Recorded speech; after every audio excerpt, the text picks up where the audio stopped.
Okay, so imagine this. You've just spent 6 months, maybe more nights, weekends, developing the perfect business strategy. It's revolutionary. You think it's worth millions, and you have guarded it so closely. Right. NDAs, locked documents, the whole 9 yards. Exactly. Then, just to polish the language for the big final presentation, you paste the whole thing into a generative AI tool, let's say ChatGPT, and you ask it to just, refine the tone. A few months later, a competitor launches a product, and their go-to-market plan looks suspiciously identical. That sinking feeling, that feeling that someone stole your idea, it's just tenfold in the age of generative AI. Why? Because the way it happens, the mechanisms of disclosure are invisible, they're instantaneous, and often they're legally fatal to your idea. And that is what we're diving into today. This is a crucial, really high-stakes question for anyone using tools like ChatGPT, Google Gemini, or even the new creative systems like Sora 2. For brainstorming, for coding, for business development, anything sensitive. When you input your most sensitive plans, are they actually private? Or are they being repurposed, stored, and ultimately used to shape the outputs for everyone else? Including your direct competitors. Yeah.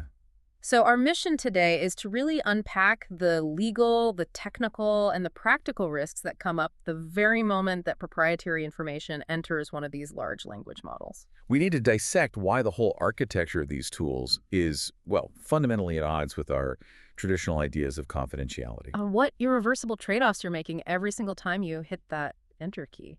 And to just start with maybe the highest hurdle, the sources we've looked at confirm that legal and IP experts are warning about this.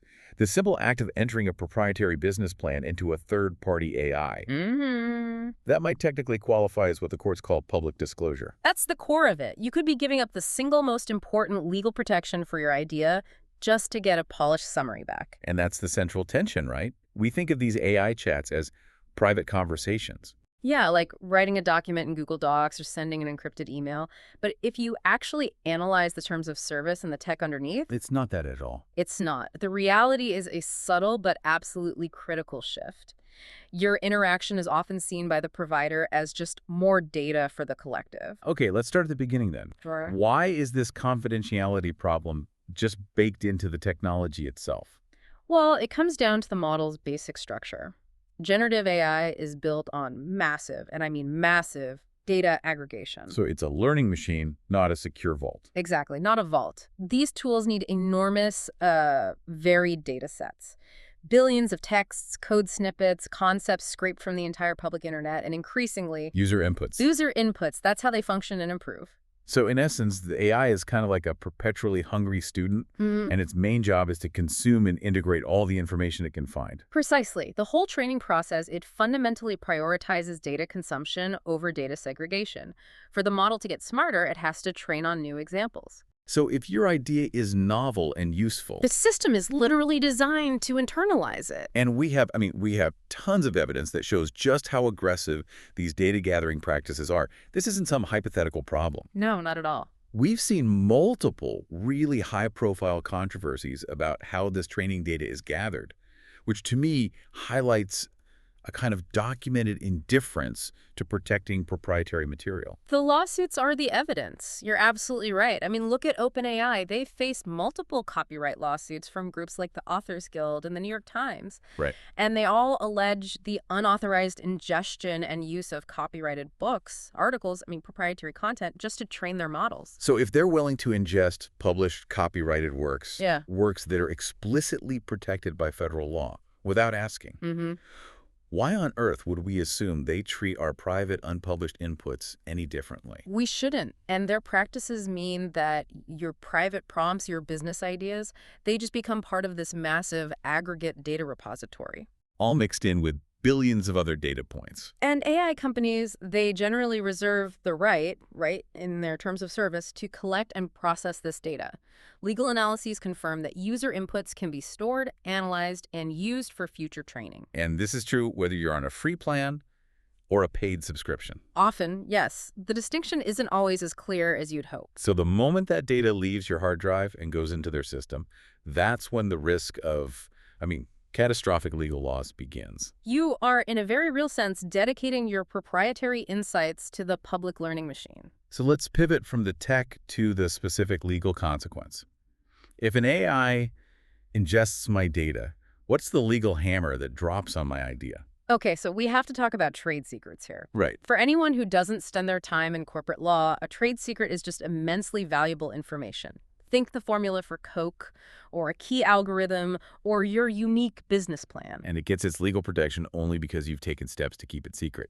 That's the key. Protection is not automatic. It's conditional on what the owner does. So what kinds of steps are we talking about legally? Well, to stay protected under laws like the U.S. Uniform Trade Secrets Act, the information has to, be kept secret. Okay. This means you need documented security measures, mandatory NDAs for anyone who sees it, encrypting your files, maybe even physical security like locked server rooms, limiting access. Okay, I see exactly where this is going. If I willingly upload a document that I'm claiming as a secret, and I put it into a third-party black box where the terms of service say it might be stored and reviewed and used. You have instantly failed the test. The test of reasonable efforts to maintain secrecy. That is the fatal flaw. You have broken the necessary chain of confidentiality. The courts can view this use by a third-party provider who is not bound by an NDA protecting your secret as destroying its status.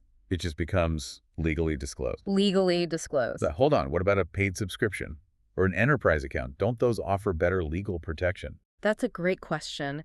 And they might offer a slightly higher technical promise of data segregation, but often not the necessary legal one for trade secrets. Oh, so? Well, many providers have different policies for enterprise accounts, and some claim they won't use that data for model training. But those promises are usually functional clauses in a contract, right? Okay. They're not ironclad legal barriers that prevent the input from being stored in system logs or reviewed internally for, say, security audits. So even if the AI company says they won't use the data for training, the simple fact that a valuable trade secret left my controlled environment and was put into their system A system which has the technical capability to access it is enough to permanently jeopardize its legal standing. That is the risk you have to calculate. The trade secret is no longer protected by that required secrecy framework. The act of sharing it with the AI is what legally compromises the idea. Regardless of whether the AI immediately tells someone else. Exactly. The damage is done at the point of entry. Wow. Okay, let's pivot to the practical danger, because this is where that legal loss turns into real-world business failure. It's not just that the data loses its secret status, it's how that data influences future outputs for competitors. This is how your idea becomes training fodder for someone else's success. And this is, for many innovators, the more terrifying reality. The data doesn't just disappear, it doesn't stay quarantined.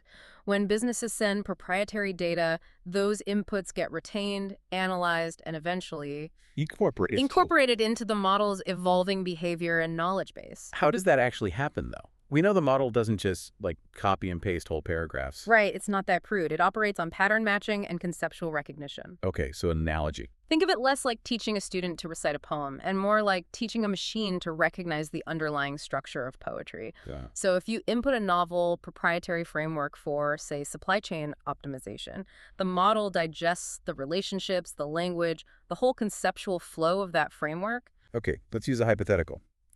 I input a prompt detailing a brand new 4-pillar customer acquisition strategy, something totally unique to my niche market. The AI absorbs the novelty of those 4 pillars. And the connections between them. That structure is now part of its internal knowledge base. And since new outputs are informed by billions of these interactions, there's no real way to stop it from being influenced by my idea. There is no transparent, functioning mechanism to prevent it. So what happens when my competitor in my same niche goes to that same AI and asks, generate a disruptive customer acquisition strategy for the my niche sector? The model, having just trained on your brilliant 4-pillar strategy and recognizing its coherence and novelty, is now statistically incentivized to reproduce that conceptual pattern. Even if it uses slightly different words. It'll generate an output that is dangerously functionally similar to the idea you thought was completely confidential. You've basically provided the blueprint for your competitor's next launch. And I'd have no recourse. Minimal recourse. The legal frameworks around AI outputs are still so unsettled, And you already destroyed your own trade secret protection by submitting the data in the first place. It's a dual threat. And this isn't just a future theoretical concern. This is playing out in courtrooms right now. Absolutely. The litigation we're seeing confirms all these conflicts. The New York Times case, the Authors Guild case, they establish the fact that these companies ingest content without permission. And without a clear way to segregate it. That's their operational norm. And it's not just text. We see class action claims, like the ones against Figma, alleging trade secret and data misuse in their AI training. Right, claiming they use customer data even when their own policies said they wouldn't. Which proves that even the technical promises can be, well, very difficult to enforce internally. And now regulators are starting to pay attention. They are. We're seeing proposed legislation like the Generative AI Copyright Disclosure Act. It seeks to force transparency about training sources. The fact that governments are trying to force disclosure shows just how systemic this risk is. It does. It all hinges on this core user assumption that a private chat with an AI is truly private, and it's just not. Industry practice and the law completely undermine that idea. They do. Even if you click the "Don't use my data for training" option, the tools often still retain and analyze your inputs in system logs. For what? Product improvement, security audits, troubleshooting. So you're giving them free R&D. You're providing free research and development data to the platform provider. Which brings us to the final technical hurdle, this idea that you can just go back and delete the input to erase the risk. That's a shaky promise, isn't it? Very shaky. When business-critical information is submitted, it can be stored across multiple system logs, used to refine all sorts of model behaviors. Including old versions of the model they keep for testing. Exactly. There's no reliable technical guarantee of total erasure from all of their retained sources. The moment your input enters the system, the risk of loss is already there. Deleting the chat might remove the front-facing conversation, but the underlying data structures may remain influenced. Okay, let's bring all this high-stakes info together for everyone listening. What is the final strategic takeaway here? The takeaway is all about risk tolerance. If you have shared a proprietary idea with a generative AI tool, you have to operate under the assumption that 3 dangers are now in play. Okay, number 1. First, your idea has likely been ingested into a training set, and it's influencing future outputs used all over the world. Number 2, you have unintentionally and maybe permanently weakened or even destroyed the legal protections for your intellectual property. Because you failed that crucial requirement of reasonable efforts to maintain secrecy. And third, your proprietary language, your unique concepts, will contribute to the general knowledge base, creating outputs for others, including your competitors, without your knowledge and without its consent. That's the cost of convenience. That is the cost. That is a fundamental operational shift for every single business and inventor out there. The speed you get from an AI refining your strategy comes with this invisible, immediate, and potentially catastrophic cost. And that leads us to our final provocative thought for you to mull over. We've established that business-critical information may be integrated into these vast data sets that shape future AI outputs for anyone. So when you weigh the time saved, maybe 30 minutes of drafting, against the potential permanent loss of an asset that could have been protected for decades, what is the true cost of convenience when you ask an AI to refine your most valuable proprietary strategy? Is that quick edit worth potentially giving your core idea away to the world?